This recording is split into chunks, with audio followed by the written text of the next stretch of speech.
जय Siya Ram everyone, welcome back to my channel composite school Dhamarpura. तो भाई बच्चों, आज की वीडियो में आपके लिए एक बहुत ही मोटिवेशनल स्टोरी लेकर आई हूँ और बड़े ध्यान से आप इस कहानी को सुनिएगा, क्योंकि सभी की लाइफ में सब समस्याएं आती हैं कि उसे अपने जीवन में क्या लक्ष्य चुनना चाहिए और उस लक्ष्य पर कैसे काम करना चाहिए। अगर जीवन में कोई समस्याएं आ रही हैं तो उन समस्याओं से कैसे निपटना चाहिए, या फिर ऐसा क्या करें कि जीवन में समस्या आए ना। तो ऐसी बहुत सी जो लाइफ में क्वेश्चन होते हैं, इंसान उससे जूझ रहा होता है, तो इन्हीं सब क्वेश्चनों का आपको आंसर मिलने वाला है। तो चलिए चलते हैं कहानी की ओर। पर अगर अभी तक आपने इस चैनल को सब्सक्राइब नहीं किया हुआ है तो कृपया करके इस चैनल को सब्सक्राइब करिए। अगर आपको ये वीडियो थोड़ी सी भी यूजफुल लगती है तो इस वीडियो को अपने फ्रेंड्स और फैमिली में शेयर करिएगा। फिर बिना किसी देरी के चलिए चलते हैं कहानी की ओर। एक बार होता क्या है कि एक नदी के किनारे एक आश्रम होता है। उस आश्रम में गुरुजी अपने कुछ शिष्यों के साथ रहते थे। वहाँ पे उनको शिक्षा देते थे, उनको पढ़ाते थे। उसी आश्रम के किनारे ही एक बहुत ढेर सारे बाजों के झुंड भी लगभग उड़ते रहते थे नदी के ऊपर। तो लगभग शाम के टाइम गुरुजी हमेशा नदी के पास जाते और उड़ते हुए उन बाजों को रोज देखते थे, काफी देर तक निहारते रहते थे। तो शिष्य जब ये सब चीजें देखते हैं तो उनके मन में प्रश्न उठता है। लगातार वो चीज को देखते हैं तो एक बार एक प्रश्न ने क्वेश्चन पूछा कि गुरुजी, आप रोज शाम को इन बाजों के पास अपना समय निकालते हैं, तो आखिर ऐसा क्या है इन बाजों में, आप इतना ध्यान से इन बाजों को देखते रहते हैं। तो गुरुजी ने जब ये क्वेश्चन सुना तो उनके मन में आया कि चलो बच्चों के मन में उत्सुकता है तो जरूर उनको बताना चाहिए। तो बोल गए, बैठ उन सारे बच्चों को बैठाया और बोलना शुरू किया कि भाई देखो, अगर जीवन में कुछ बनना है ना तो एक बाज के जैसे बनना चाहिए। कभी भी हमें तोता नहीं बनना चाहिए, क्योंकि तोता बोलता तो बहुत है, मनोरंजन तो वो लोगों का बहुत करता है, बोलता है, मनोरंजन करता है, परंतु वो लाइफ में वो चीज प्राप्त नहीं कर पाता है जो बाज चुपचाप रह के कर लेता है। तो हमें लाइफ में किसके जैसे बनना है? बाज के से बनता है, बाज के जैसे ही बनना चाहिए। अब बाज तो गुरुजी बोलते हैं कि बाज के जीवन में कुछ ऐसी 8 बातें हैं, कुछ बाज की ऐसी 8 आदतें हैं। अगर जो मनुष्य उन आदतों को अपना लेता है ना, तो यकीन मानिए उसे इस संसार में क्या उसे सफलतम व्यक्ति बनने से कोई रोक नहीं सकता। अब सभी बच्चे उत्सुक थे कि भाई ऐसी कौन सी बात है बाज में कि हमें बाज से ये चीज सीखनी चाहिए। तो सभी बोले हाँ हाँ गुरुजी, आप बताइए। तो गुरुजी फिर बोलना शुरू करते हैं कि बाज के जीवन का सबसे बड़ी जो उसकी आदत होती है वो होती है उसकी एकाग्रता। वो फुल कंसंट्रेशन के साथ किसी अगर एक लक्ष्य को उसने चुन लिया है, अगर उसने एक शिकार को चुन लिया, तो फिर वो ये नहीं सोचता है कि ये मेरा शिकार बहुत छोटा है या फिर बहुत बड़ा है।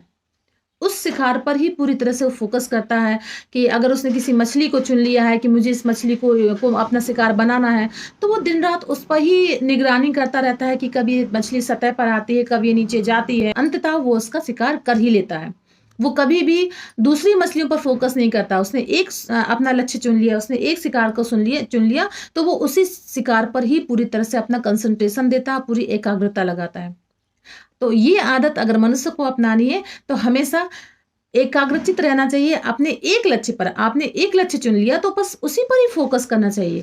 एनी हाउ, अब उस लक्ष्य में आने वाली कितनी भी समस्याएं होती हैं, उन समस्याओं को आपको फेस करना पड़ेगा। हो सकता आपने जो लक्ष्य चुना हो, कोई दूसरा आके बोले अरे ये चीज ठीक नहीं है, इसमें तो बहुत वक्त लग जाएगा तैयारी करने में, एक काम करो ये कर लो, आजकल ये बहुत ज्यादा ट्रेंड है, इसमें बहुत ज्यादा वैकेंसी निकल रही है, इसको कर लो। नहीं करना है। आप अपने मालिक हो, आप अपने आपने जो लक्ष्य चुना हुआ आप उस पर फोकस करो और बस बाज के जैसे पूरी तरह से फोकस करो। आप अपना 100% दो और यकीन मानिए आप भी आप अपने लक्ष्य को प्राप्त कर लेंगे बाज के समान। तो ये पहली आदत थी, एकाग्रता। बाज की दूसरी आदत है, बाज हमेशा ऊंचा और अकेला उड़ता है। ठीक, जब भी कभी भी समस्या आती है, वो कभी भी आपने देखा होगा कि बाज किसी गौरैया के झुंड में या किसी दूसरी पक्षी के झुंड में नहीं रहता। वो हमेशा उड़ता है, अकेला और ऊंचा उड़ता है। वो किसी का साथ लेना पसंद नहीं करता है। अकेले रहो, और अगर आप अकेले नहीं रहना चाहते हो तो अपने जैसे लोगों के साथ रहो। बाज उड़ेगा तो अपने जैसे ग्रुप के साथ उड़ेगा, अपने बाज के साथ ही उड़ेगा। वो कभी गौरैया या छोटे पक्षियों के समान नहीं उड़ता है, उनके जैसा नहीं बनता है। तो आपको अपनी सोच वाले व्यक्तियों से ही व्यवहार रखना चाहिए। अगर आप अपने से निम्न सोच वाले व्यक्ति के संग अगर व्यवहार रखेंगे तो यकीन मानिए आप अपने लाइफ में हमेशा गिरते रहेंगे, क्योंकि एक सही सोच वाला आदमी ही आपको सफल बना सकता है। तो इस बात का हमें हमेशा ध्यान रखना है। बाज के जीवन की जो तीसरी बात है वो सबसे महत्वपूर्ण है कि अपनी सीमाओं से हमें ऊंचा और आगे बढ़ना चाहिए। देखिए, जब अचानक आंधी आता है, तूफान आता है, तो सभी पक्षी क्या करते हैं? हमेशा सारे सारे पक्षी उड़ के अपने घोंसलों की ओर भगते हैं और वहाँ पे अपना शेल्टर ढूँढते हैं कि भई मुझे थोड़ी समय के लिए जो आई विपदा आई है, मैं इसमें रुक जाऊँ या मुझे थोड़ा सहारा मिल जाए। लेकिन बाज कभी ऐसा नहीं करता। बाज क्या करता है? आंधी आए, तूफान आए, कितने भी बड़े हुआ है, वो क्या करता है? उन्हीं आंधी तूफान को चीरते हुए ऊपर की ओर उड़ता जाता है। ऐसी स्थिति में क्या होता है? तेज़ हवाएँ उसको थप्पड़ मारती है, पानी की बूँदें उसमें इतनी तेज़ी से पड़ रही होती है, पर वो कभी भी हार नहीं मानता और उड़ता, उड़ता, उड़ता, उड़ता और अंत में इतना ऊँचा उड़ जाता है कि वो बादलों की और ऊँचाई में पहुँच जाता है। फिर इंतज़ार करता है कि जैसे ही मौसम ठीक होगा, फिर वो नीचे आएगा। तो हमें इतना ऊँचा बनना चाहिए, इतना ऊँचा उड़ना चाहिए। आने वाली लाइफ़ में जितनी भी समस्याएँ होती हैं, उन समस्याओं को फ़ेस करना चाहिए। उनसे बल्कि बचना नहीं चाहिए। उनसे बच के हमें एक कोने में नहीं करना चाहिए। परिस्थिति आपके सामने ऐसे है, तो उसको फ़ेस करो। ठीक है? तो ये बाज के जीवन की एक ये सबसे बड़ी सीख है कि अपनी सीमाओं से हमें ऊँचा सोचना, ऊँचा बढ़ना, ऊँचा उठना। जीवन की जो चौथी सबसे बड़ी जो चीज़ है वो है अपने आरामदायक स्थिति को छोड़ना चाहिए। आपने कभी बाज को देखा है? बाज का घोंसला देखा है? वो बच्चों को अगर रखता भी है घोंसले में तो उसके घोंसले में कभी भी एक मुलायम घास का तिनका भी नहीं होता है। वो ऐसी लकड़ियों से बिल्कुल नुकीली लकड़ियों से अपना घोंसला बनाता है। वो चाहता है कि उसके बच्चे कभी भी आराम की स्थिति में ना रहें क्योंकि स्थिति में कभी परिस्थिति कभी भी बदलती रहती हैं। अगर एक भी तिनका उसको आराम देगा बच्चों को तो उनकी वैसी आदत पड़ जाएगी। पर हम मनुष्य क्या करते हैं? हम मनुष्य क्या करते हैं? अपने जीवन को आरामदायक बनाने के लिए हर संभव प्रयास करते हैं। अच्छा आज गाड़ी से चल रहे हैं तो फिर हम पैदल नहीं चलेंगे या हम मकान बनाएँगे, फिर मकान में सभी तरह की सुविधाएँ रखेंगे। इसका ये असर होता है कि हम वैसे ही जीवन में आरामदायक होते जाते हैं और हम विपरीत परिस्थिति आने पर हमेशा हार जाते हैं। तो बाज ऐसा नहीं करता है। वो हमेशा अपने कंफर्ट ज़ोन से आगे उड़ता है और अपने बच्चों को भी वो यही सीख देता है। तो अपनी आरामदायक स्थिति में हमेशा मत रहो। कुछ समय के लिए चलिए ठीक अच्छा लगता है कि माता-पिता ने आपको इतना सपोर्ट किया है, आप उस हिसाब से रह रहे हो। लेकिन अगर आपको उसकी आदत पड़ जाएगी ना, तो यकीन मानिए जब भी कोई ऐसी विपरीत परिस्थितियाँ पड़ी तो आप उसमें मन नहीं लगा पाओगे, आप रह नहीं पाओगे। आप ये नहीं सोचोगे कि ये बस कुछ समय की समस्या है।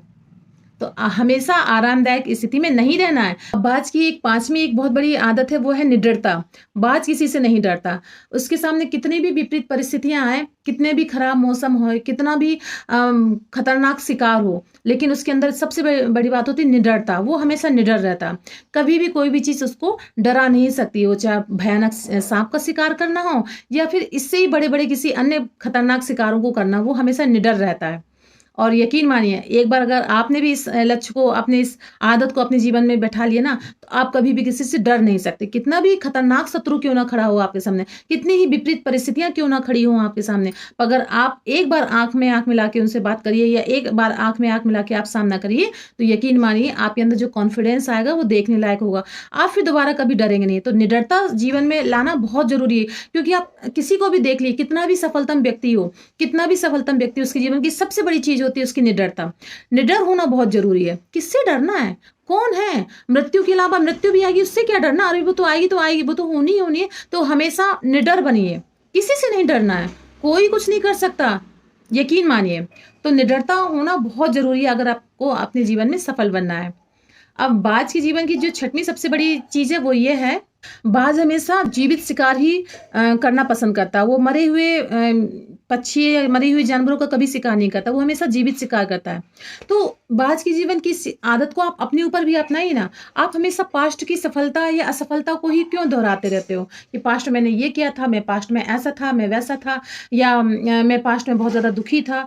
पास्ट मतलब वो तो मर चुका है। आप उसको बिल्कुल भी ध्यान मत दीजिए। आप अपने वर्तमान पर फ़ोकस करिए।